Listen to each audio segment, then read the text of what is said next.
come from a city in India called Calcutta. And about 2 years back, I was lying in the sun getting a massage while my maid cleaned the dishes, the chef cooked food, the chauffeur washed the car. When I thought to myself, to hell with this life. I'm going to the first world. It's a shared flat with high council tax. In an up-and-coming part of Hackney for me. For those of you who haven't been to Hackney in London, it truly is a shithole. But yeah, frozen food, Russia and the underground network, terror threats every day. I'm living the dream. And given the weather in England, I'm living a wet dream. But I have been making efforts to settle down, integrate, be more like a Londoner. I've bought this charity wristband. This one's against child labor in factories that manufacture charity wristbands. Truth is, I came to this country to find a proper job. Only I've got here and found that all the jobs are going back to India. Really, I don't understand what the fuss is all about. You don't hear me complaining about the fact that we have no doctors in India. Because they're all here. For the same reason, India is quite different to what you might imagine. No news agents or 7-Elevens. No cab drivers. No bloody chicken tikka masala. The whole country is just full of computer programmers and call centers. I mean, I was walking on the road in Delhi last month. There was this beggar sitting there. So I'm about to give this fellow some money when suddenly the mobile phone rings.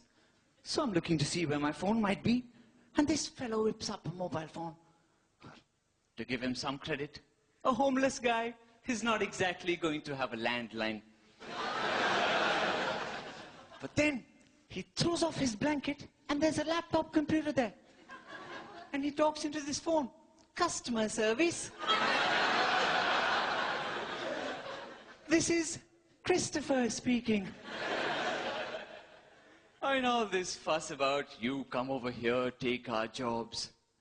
What a load of rubbish. We could take your job sitting at home.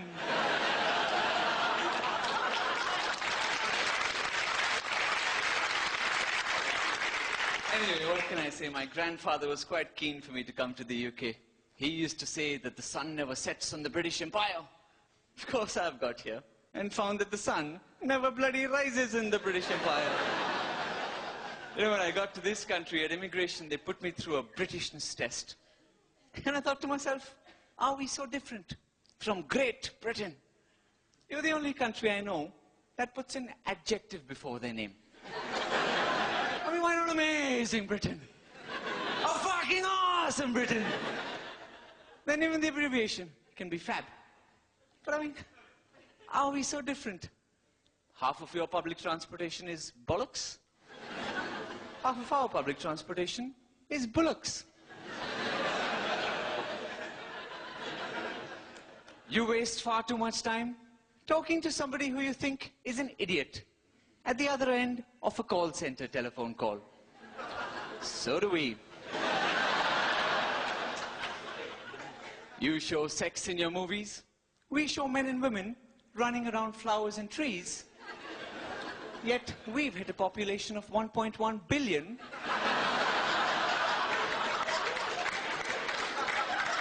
Apparently through cross-pollination. So like I was saying, they put me through this Britishness test.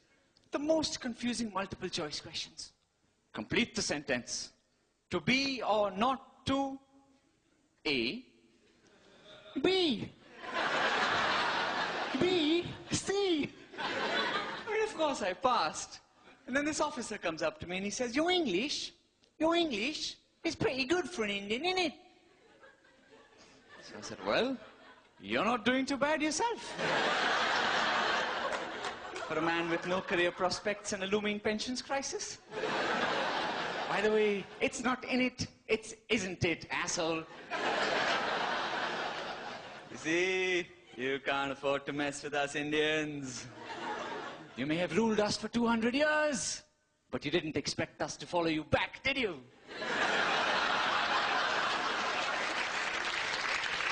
If you've been upset by anything that I've said today, I don't give a shit. Heck, I come from the land of the Kama Sutra. I could fuck you in more ways than you can count.